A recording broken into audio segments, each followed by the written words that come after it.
Olá pessoal, meu nome é Paulo Seleguin, sou professor aqui na USP de São Carlos e esse é o último vídeo da série de tutoriais de exercícios resolvidos. Nós vamos resolver um problema de convecção natural com aplicação em um coletor solar. Lembrando, nós resolvemos vários outros exercícios antes aqui na área de convecção de calor, primeiramente o problema de convecção externa sobre uma barra transversal, depois o resfriamento de uma esfera, esse foi um problema transiente. Resolvemos também o problema de escoamento em um banco de tubos, característico de uma evaporadora de ar-condicionado, e o problema de convecção interna num tubo de seção quadrada. Vamos ao enunciado. É o exercício 928 do nosso livro-texto. Um fabricante produz coletores solares de placas retangulares de 1,2 por 0,8 metros. A superfície posterior é isolada termicamente, enquanto a superfície anterior é recoberta com negro de fumo, cuja absorvância é de 0,87 e emissividade 0,09 para a radiação solar. Considere a instalação do coletor na horizontal, em ar ambiente estagnado, a 25 graus, numa latitude e horário tais que a radiação solar incidente é de 700 watts por metros quadrados. Assumindo que a temperatura radiante de fundo do céu seja de 10 graus Celsius, determine a temperatura de equilíbrio da placa coletora. Bom, esse problema, eu preciso dizer, na verdade, eu modifiquei ligeiramente o enunciado justamente para poder dar a oportunidade de falar de mais coisas aqui para vocês. Esse exercício a gente resolveria em alguma coisa como 10 minutos e eu vou esticar um pouco, né, para poder passar mais conceitos aproveitando o carreto. Bom, primeiramente vamos entender, né, o problema térmico. Eu sempre digo o seguinte, os dois passos fundamentais antes de a gente sair fazendo o cálculo é entender o problema térmico e depois dar uma olhada nas equações de trabalho para entender também que dados a gente precisa obter para poder operacionalizar a solução. Então, olhando ali, né, à esquerda, que seria o diagrama de um coletor solar, desses residenciais, o que a gente tem? A gente tem um reservatório e no fundo aqui do reservatório, onde supostamente, né, o fluido mais frio, digamos água, né, se acumula, digamos que haja perdas aqui de calor, né, nesse isolamento, então a água mais fria vai se acumular no fundo, mas ela é aspirada, né, tem esse pescador aqui, ela é aspirada e entra no coletor solar, recebe energia solar, se expande, né, fica mais leve e, consequentemente, sobe aquecida e é devolvida para o reservatório aqui em cima. Ou seja, esse é um mecanismo que a gente chama de termosifão, é bastante interessante. E, no caso, né, o segundo enunciado aqui, ele está dizendo, ele está pedindo para a gente calcular a temperatura de equilíbrio da placa. Ou seja, esse sistema, esse termosifão, depois de um certo tempo, né, ele entra em equilíbrio. Quer dizer, essa perna aqui, que seria a perna aquecida, a perna mais leve, né, desse lado o fluido aqui é mais leve do que esse, porque aqui ele está mais frio. Por quê? Porque perde um pouco de calor aqui nesse isolamento, que nunca é perfeito. Então, na situação de equilíbrio, quer dizer, se você de manhã cedo o sol nasceu, né, ele começa a aquecer, aquecer, aquecer, aí um belo momento, né, essa energia recebida se iguala ao total de perdas, perdas na placa também, que eu não estou especificando aqui, e o fato, esse aqui é uma questão importante, o calor absorvido pela água do circuito é zero. Por quê? Porque a temperatura entra a temperatura TEQ, a temperatura de equilíbrio, e sai a TEQ também. Okay? Essas são as nossas hipóteses, é claro que tem alguma simplificação aqui, mas, digamos, é suficiente para a gente encaminhar o exercício. Então vamos entender, né, como é que funciona as perdas na placa coletora solar em função dos vários fenômenos que podem acontecer. E ele fala ainda, né, que essa placa deve ser considerada na horizontal. Aqui eu desenhei na inclinada, né, para poder explicar o termosifão. Mas vamos lá, então, na situação em que ele pede para calcular, a temperatura aqui é a temperatura de equilíbrio, e essa seria a placa, inclusive com isolamento térmico aqui. Mas do ponto de vista das possíveis perdas, a gente tem, e ganhos de energia, a gente tem primeiramente a radiação solar incidindo aqui na placa, então essa é a quantidade de watts absorvida pela placa, né, que tem a ver, né, com a área, mais esses 700 watts aqui, mais a capacidade de absorver, né. A história do negro de fumo é porque a gente quer que absorva muito e emita pouco, por isso que a emissividade é 0,09. Para quem não lembra, né, negro de fumo é aquela fumaça preta. Você, por exemplo, pode produzir isso no maçarico, desregulando o maçarico, e uma fumaça bem preta e grudenta, né? Se você soltar essa fumaça numa superfície fria, ela vai aderir à superfície fria e ela é muito boa do ponto de vista de absorver muita energia térmica, solar, radiante, né? E emitir pouco. Bom, nós temos isso chegando em termos de energia e temos as perdas, né? Então, primeiramente, temos uma perda, digamos, por condução na base. Essa placa solar está presa em hastes, em perfis metálicos. Isso pode, então, representar uma perda por condução de calor. Tá? Ele está dizendo que é isolado, então, obviamente, mais à frente aqui a gente vai desprezar, na verdade, essa perda de calor aqui, mas a gente tem que pensar nela, pelo menos em termos teóricos aqui. Em seguida, a gente tem perdas para o ar ambiente, por convecção, né? Então são perdas convectivas, ou seja, vai obedecer à lei de Fourier, e a temperatura não perturbada, que é a temperatura do ar que está recebendo essa energia térmica, a 25 graus, conforme anunciado. Nós temos também perdas por radiação térmica, então agora é a lei de Stefan-Boltzmann, e isso então está transmitindo energia térmica na forma de radiação térmica para o céu, né? Então, na verdade, lembra, o corpo emite radiação independente de existir o céu ou não, né? O fato é que o céu, tendo uma certa temperatura de fundo ali, vai emitir também para a placa, né? Isso aqui eu entro no detalhe quando eu for reescrever a lei. Então, esse é o nosso problema térmico, e a equação governante para entender por que forma-se essa temperatura de equilíbrio, isso às vezes os alunos me perguntam, é mais ou menos como num balde furado aqui assim, né? Então fiz essa alegoria.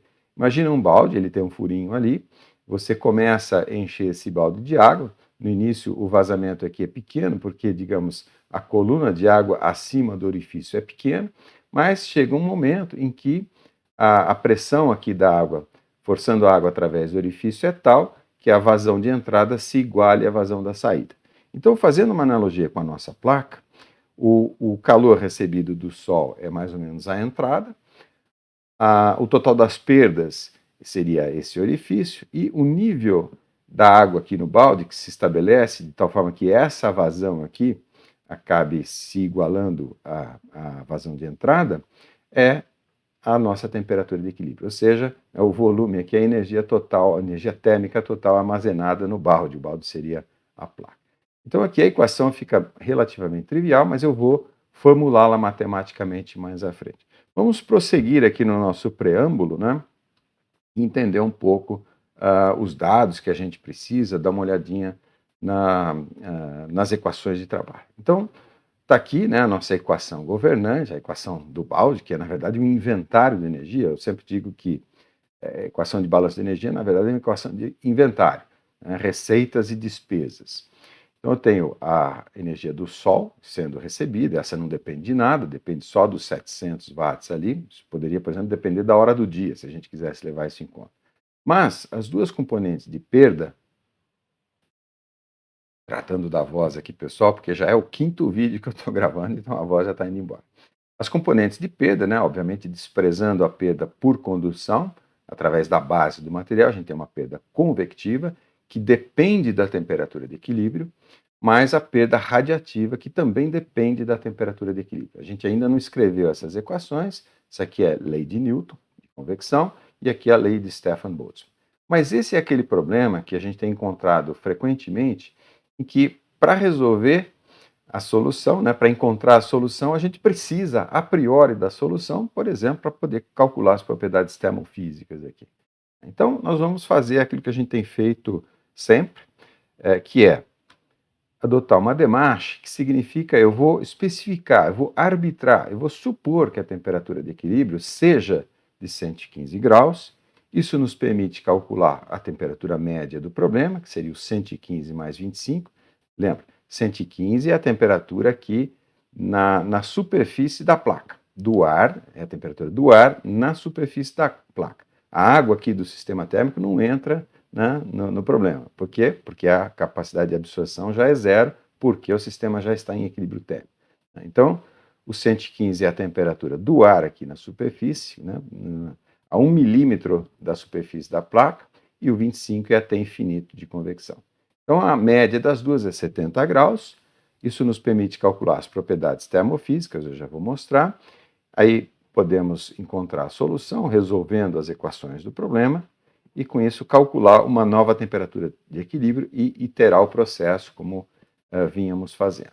Então, no caso, nesse primeiro ciclo de solução, eu calculei aqui, né, 70 graus, seria essa temperatura média. Estou supondo que a pressão ambiente seja de 1 bar. Lembra que uma atmosfera é ligeiramente diferente de 1 bar, né? Na verdade é 1,013 alguma coisa, tá? Mas aqui não faz diferença para os nossos cálculos. Então, duas coordenadas GPS termodinâmicas, pressão, temperatura, eu tenho todos os outros dados que eu preciso. Densidade, o calor específico, a condutibilidade térmica, viscosidade dinâmica, viscosidade cinemática, o número de Prandtl e o coeficiente de expansão volumétrica. Bom, essa então é a nossa demarche. Nós temos as equações, né? Se a gente for lá nos manuais de engenharia térmica e no nosso livro-texto, a gente tem várias correlações empíricas para várias geometrias, né? Vamos lá, no livro-texto, isso é muito comum, superfícies aletadas aqui para aplicações eletrônicas, por exemplo. E no de baixo ali são coletores solares. Isso aqui é interessante porque é um tubo dentro de um tubo, e aqui você tem ou vácuo ou normalmente um gás rarefeito, né? Porque às vezes é muito difícil manter o vácuo ao longo do tempo. Mas no caso aqui desse exercício, aqui eu estou mostrando todas as equações, né? Só para vocês terem uma ideia.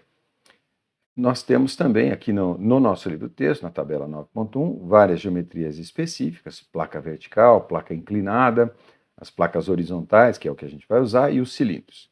Então, no nosso caso, é uma placa horizontal, ele está dizendo que a placa foi instalada na horizontal, e zoomando ali no que seria a correlação, né, ou a situação, a gente tem uma placa aquecida, isolada por baixo, ou o contrário, né, uma placa isolada por cima, aquecida por baixo. Bom, não, é claro que é o primeiro caso aqui, mas lembra, tão importante quanto a correlação, que eu já vou entrar no detalhe, são as condições de aplicação que estão especificadas aqui na tabela. Primeiramente, a gente tem o que é a dimensão característica. Tá? No caso, esse LC, L seria uma dimensão geométrica, o C ali é de característico, e quem desenvolveu essa correlação, que eu já vou mostrar para vocês, adotou como dimensão característica a área superficial dividido pelo perímetro. Né? Então, essa é uma espécie de diâmetro hidráulico aqui para esse caso, equivalente ao que seria um diâmetro hidráulico. É que nós não vamos calcular o número de Reynolds, não faz sentido o número de Reynolds em convecção natural, é o número de Grashof, né, que desempenha o papel do número de Reynolds.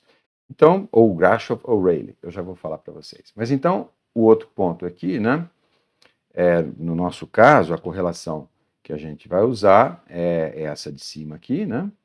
Então, a gente tem duas faixas aqui de Rayleigh, de 10 a 4 até 10 a 7ª, e de 10 a 7ª até 10 a 11, para cada uma dessas faixas. A gente não sabe ainda, porque não calculamos o número de Rayleigh, tá? Tem duas correlações possíveis aqui. Então, essas são as duas nossas formulinhas de trabalho. Agora, vamos só relembrar, né, o que é Rayleigh, Grashof, que eu já falei disso tudo para vocês, né, nas aulas teóricas. Em primeiro lugar, o número de Rayleigh é muito simples, ele é simplesmente definido como sendo o número de Grashof e Prandtl. Prandtl, deixa eu colocar aqui que eu esqueci de escrever, né? Então, o número de Prandtl com L, tá? PR é simplesmente um número que é uma propriedade termofísica, ele só depende de propriedades termofísicas. Então, é a viscosidade dinâmica, μ, sobre K sobre CP. Eu gosto de escrever assim. Tá? Então, o número de Prandtl permite calcular o número de Rayleigh, usando o Grashof, e o Grashof, que esse sim, né, é o equivalente ao número de Reynolds para a convecção natural, ele é definido dessa maneira aqui. Então, é o G0, que é a aceleração gravitacional, vezes o coeficiente de expansão volumétrica, vezes o ΔT, esse TS, é o nosso 115, né, suposto, e até infinito é o 25, a dimensão característica elevada ao cubo e a viscosidade. Lembra das aulas teóricas, o número de Grashof, ele, na verdade, se você olhar o numerador e o denominador, o que a gente tem? Numerador, força gravitacional vezes expansão volumétrica vezes o ΔT, isso aqui o que é? A força de empuxo, né? No numerador, a gente tem a viscosidade cinemática. Então, eu tenho os efeitos motores, né, do escoamento, que é a força de empuxo, devido à diferença de densidades, e no denominador eu tenho o quê? As forças dissipativas do movimento, que é a viscosidade. Tá? Então, Grashof é uma medida da intensidade da força motriz, né, que é a diferença de densidades, em relação à força de dissipação. E é exatamente, né, a mesma interpretação do número de Reynolds, se vocês se lembrarem das aulas ali de mecânica dos fluidos. Vamos em frente, esse é a nossa equacionática, né, entre aspas, se pudéssemos inventar essa palavra, e agora a gente tem que trabalhar para levantar esses dados todos e formular o equacionamento e resolver. Daqui a pouquinho eu vou mostrar para vocês, a gente vai cair numa equaçãozinha não linear e a gente vai precisar de algum método numérico bem trivial aqui. Dessa vez, eu já usei o Newton-Raphson em exercícios anteriores, iteração funcional. Dessa vez a gente vai usar um negócio mais cocoricó ainda, né, mais simples, que é simplesmente fazer um gráfico e tentar identificar o valor numérico da solução. Vamos em frente aqui, né, preparar algumas características. Eu recoloquei aqui a tabela, né, com os dados. Lembra, a gente vai usar ali os 70 graus, que é a temperatura média nossa, com a suposição de que a temperatura de equilíbrio ali é 115, mas eu coloquei aqui o 25 graus para mostrar um pouquinho, para salientar um pouquinho a variação, né?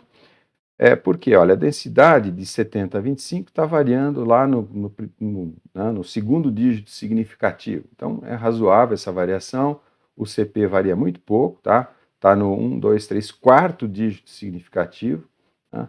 A condutividade térmica varia também no segundo, a viscosidade. Então, assim, dá para dar uma ideia de que de 70 a 25 realmente varia bastante.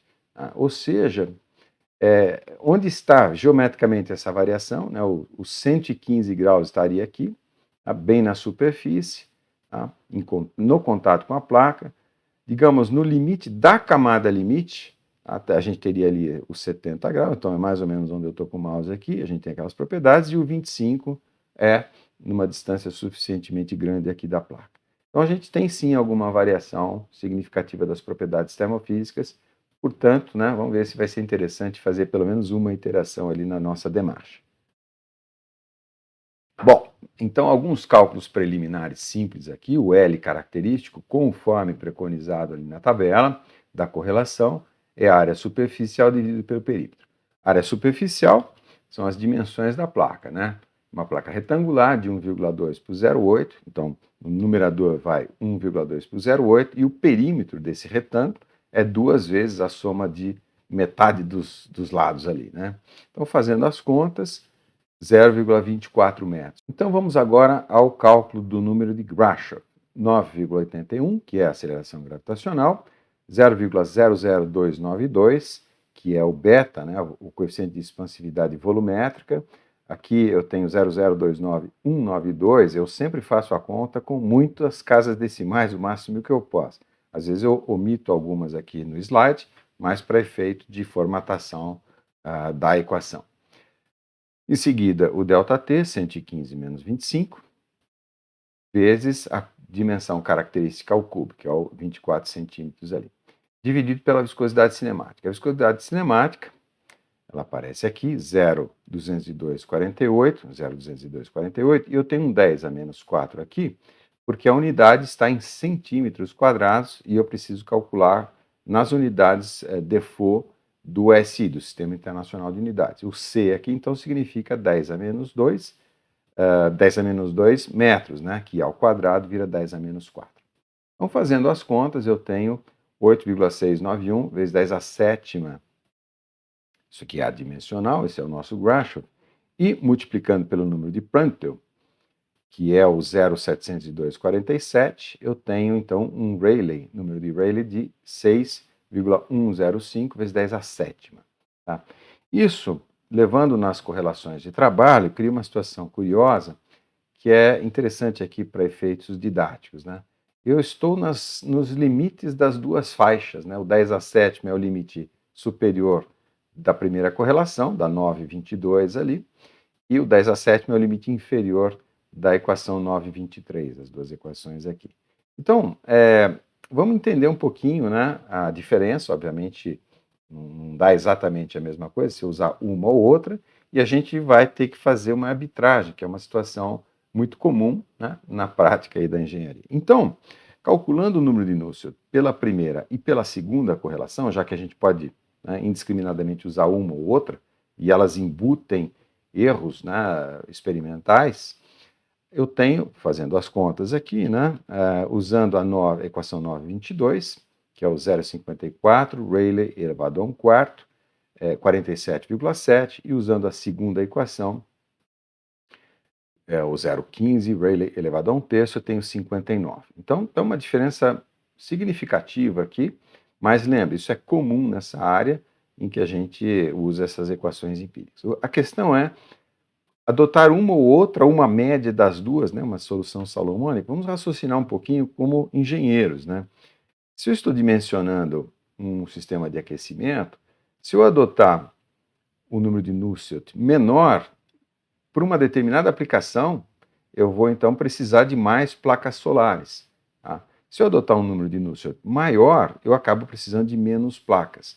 Então, eu posso, é uma arbitragem, então isso é um raciocínio que você arbitra, quer dizer, você adota algum critério arbitrário, no sentido de arbitrado, né?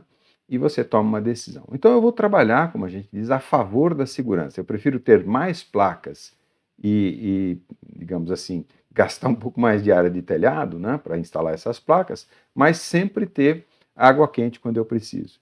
Então, eu vou adotar esse critério, e lembre, isso sempre é uma situação comum na área de engenharia, a gente tem que acabar fazendo escolhas em algumas situações. Eu vou escolher essa correlação aqui, porque, perdão, a que gera mais placas justamente para trabalhar a favor da segurança. Correto? Então, de novo, é meio didático isso daqui para poder falar esse tipo de coisa para vocês. Alguns cálculos complementares aqui, eu transcrevi ali a nossa malha térmica, né, nosso circuito térmico equivalente. Daqui a pouco a gente vai voltar na equação de balanço, mas precisamos de alguns dados aqui, para justamente escrever essas parcelas de perda aqui. Então, calculado, arbitrado o número de Nusselt, né, eu calculo H, e essas cores aqui das fontes têm a ver com as cores aqui do meu diagrama, para vocês facilitarem, de forma facilitada, né, identificarem quem é quem. Então, cálculo do coeficiente de convecção, que tem a ver com a lei de Fourier, que vai me dar, né, o calor perdido aqui por convecção, é K vezes Nusselt dividido por LC, isso aqui é a definição do número de Nusselt.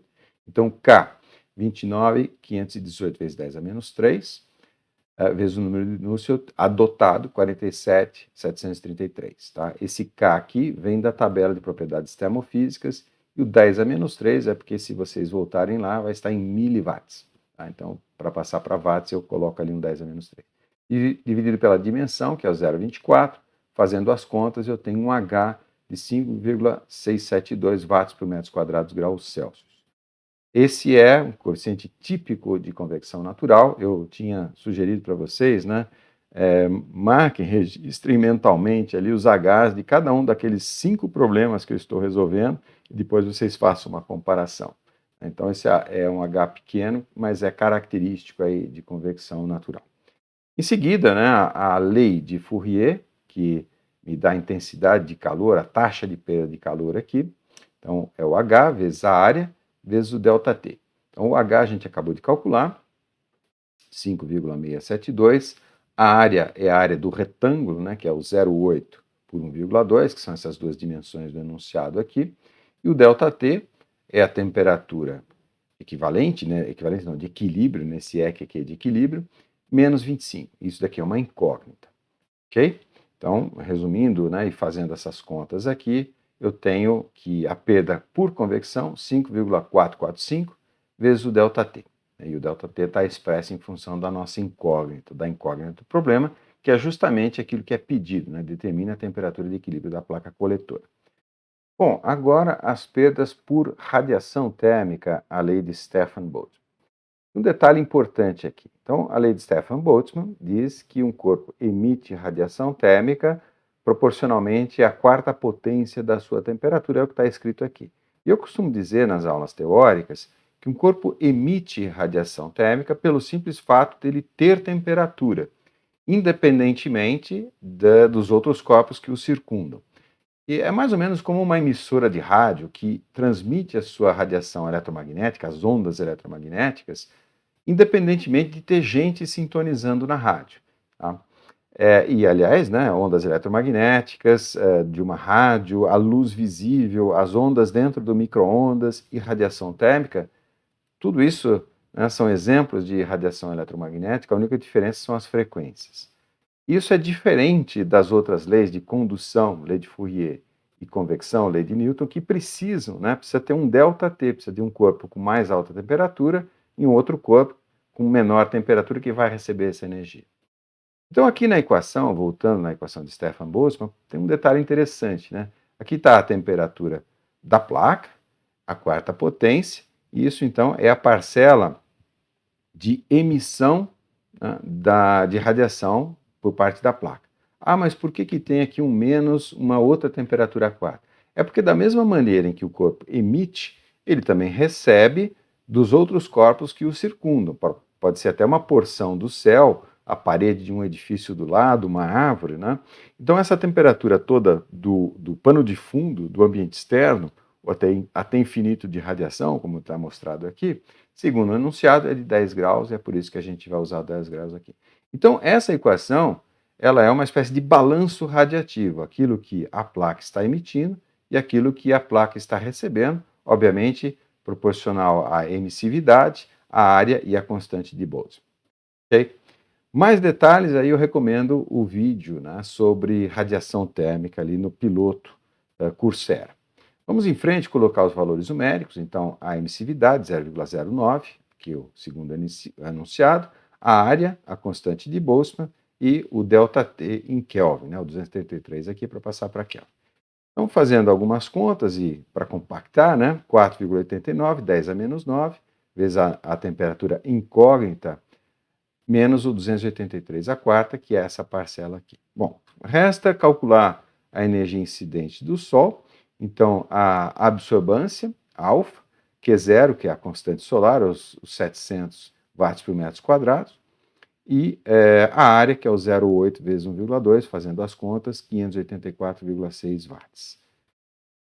Pronto, agora vamos voltar à equação de inventário, a equação do balde aqui, né? O que chega na forma de radiação vinda do Sol é igual àquilo que é perdido em termos de convecção, radiação e condução. Obviamente, esse último termo aqui a gente vai desconsiderar, né, em função ali do enunciado dizer que a superfície posterior é isolada termicamente. Então, essas perdas aqui a gente está desprezando. Transcrevendo aqui para essa equação os valores numéricos do slide anterior, então 584, que é a potência de aquecimento vinda do Sol, as perdas, né, por convecção, aqui mantendo as cores, vermelho, que seria o Sol, verde, as perdas por convecção, e azul, as perdas por radiação, incluindo um ganho, né, que a gente até computa com sinal negativo. Mas então, eu tenho aqui uma equação não linear na nossa temperatura, que é a incógnita do problema, temperatura de equilíbrio, e aí eu posso resolver por vários métodos. Posso, por exemplo, pensar no método de Newton-Raphson, que eu elaborei no último vídeo sobre escoamento no interior de um tubo de seção quadrada, né? Eu fiz inclusive uma planilha, montei uma planilha do zero para vocês, para implementar o método Newton-Raphson, e o método precisa que a gente resolva uma equação do tipo f de x igual a zero, né? Então, passando aqui o 584 para a direita, que é o mais óbvio, tá? Como está feito aqui. Então, essa seria a minha equação a ser resolvida por Newton-Raphson. Então, resolvendo por Newton-Raphson, eu obtenho 117,264. É que nesse vídeo eu quero pensar preguiçoso, digamos, e resolver de uma outra maneira bem mais simples, tá? Porque, na verdade, é uma equação com uma incógnita. Mas, antes disso, eu queria só voltar na nossa demarche inicial, porque nós havíamos suposto que a temperatura de equilíbrio era 115 graus, isso nos permitiu calcular as propriedades termofísicas, escrever as equações, resolver as equações e calcular 117. Então, como eu havia mostrado para vocês, as propriedades termofísicas estão variando de maneira mais ou menos significativa, então é necessário fazer uma ou duas iterações para a gente chegar, né, na resposta final definitiva. Não vai variar muito em relação àquilo que a gente já obteve, tá? Mas eu deixo isso como sugestão de exercício para vocês, porque eu quero mostrar uma outra forma, digamos assim, mais preguiçosa, entre aspas, né? Eu costumo dizer e brincar, né, que a preguiça é a mãe da invenção. Esse é um problema muito simples, então eu quero mostrar para vocês numa planilha. Eu vou até desligar a minha imagem aqui, vou montar a planilha para vocês e aí eu volto para encerrar o exercício aqui. Bom, eu estou com a planilha aberta agora, vamos fazer simplesmente um gráfico. A ideia aqui é simplesmente fazer um gráfico e ir refinando um pouco esse gráfico para encontrar a solução. Um gráfico da função f que tem que zerar na solução. Então, por exemplo, eu vou começar aqui com o que seria a minha temperatura inicial, do início do gráfico, vamos supor que seja de 80 graus. Né? E um delta pode ser de 2 graus, alguma coisa assim. Então aqui eu vou colocar a temperatura, nessa coluna aqui a temperatura, que aqui vai ser então a minha temperatura inicial. Vou ancorar aqui só por via das dúvidas, né? E aqui a f de t, que é aquela equação, perdão, aqui, né? Vou colocar aqui em cima. Aqui eu vou programar a f de t, que é essa fórmula que eu já trouxe ali da transparência. Então vamos digitar, isso daqui é igual 5,445 vezes a temperatura da coluna A aqui, que é o T, menos 25, fecha parênteses, mais 4,899 elevado a 10 a menos 9, vezes, eu vou abrir dois parênteses aqui, a temperatura, que é o 80 graus ali, mais 273, fecha parênteses, elevado à quarta potência, menos 283 elevado à quarta potência, fecha o último parênteses, menos 584,6. Enter. E agora eu só preciso copiar, né? Aqui eu vou programar aqui a temperatura anterior mais o delta de temperatura. Vou ancorar esse endereço, esse sim eu preciso ancorar. E pronto, agora é só Ctrl C, Ctrl V. Então, vou Ctrl C aqui e vamos copiar algumas células, não importa muito. E agora simplesmente eu vou fazer um gráfico, né? Então, vou selecionar essas duas colunas aqui e vou voltar ali em cima para ficar tudo junto, né? E vou inserir um gráfico e vou procurar os valores, né, de temperatura que anulam a minha função f, ou seja, nessa posição aqui. Então eu já vi, né, eu comecei com 80, nem me preocupei muito com o delta, cheguei até 400 graus, então agora eu vou diminuir esse delta aqui para ir, digamos, sintonizando um pouco a temperatura. Então, eu sei que está acima de 100 graus, eu vou pôr aqui 100 no lugar do 80 e posso, por exemplo, ir de meio em meio grau. Desde que a curva, né, a curva azul, que representa essa função f, cruze o zero ali, então é tudo que eu preciso. Então, eu posso diminuir aqui, por exemplo, 0,2, né, continuo zerando, posso aumentar um pouquinho aqui, 110, né, posso diminuir o delta, 0,1, tá? E aí vocês já viram, né? Tá vendo ali? Vamos chutar bem pouquinho aqui, 116, e vou colocar um delta de 0,01. Vamos ver se eu continuo cruzando. Tá, então tá 117,2 e alguma coisa, e era exatamente, né, o valor da resposta que a gente tinha obtido por Newton-Raphson. Vamos voltar ali ao PowerPoint para encerrar, para responder as perguntas do enunciado. Então, de volta aqui no enunciado, eu só queria encerrar mostrando um detalhe para vocês, né? A gente calculou uma nova temperatura de equilíbrio, a gente supôs 115, calculamos 117 alguma coisa, né? De forma que a nova temperatura média, 71,132. Então, eu calculei ali alguns parâmetros. Lembra, a gente tinha calculado, primeiramente, as propriedades termofísicas com 70 graus, dentro do primeiro ciclo de solução, agora teríamos que calcular com 71,132. E eu destaco esses dois valores ali, para a gente poder ter uma ideia da sua variação. Então, a densidade está variando aqui, na verdade, no quarto dígito significativo, o CP varia muito pouco, né? A condutibilidade térmica, e aí vocês têm uma ideia do quanto está variando, né? Então, não é muito significativo, porque a gente começou, na verdade, de um chute próximo do que seria a realidade. Embora haja uma variação grande quando a gente considera extremos, né? O 25 graus, que seria a temperatura infinita aqui, longe da placa, e os 120 graus, que é alguma coisa próxima ali do contato do ar na placa. Ok? Então eu deixo isso como sugestão para vocês, né? Fazer esse outro ciclo para não deixar esse vídeo repetitivo aqui. Depois vocês me dizem, né? O quanto que vocês obtiveram. Ok, pessoal? Então esse foi o último vídeo da série de tutoriais aqui em preparação para as últimas provas aqui do semestre, do segundo semestre de 2021, né? Ano que vem talvez eu faça outros vídeos aí, inclusive por sugestões de vocês ali nos comentários.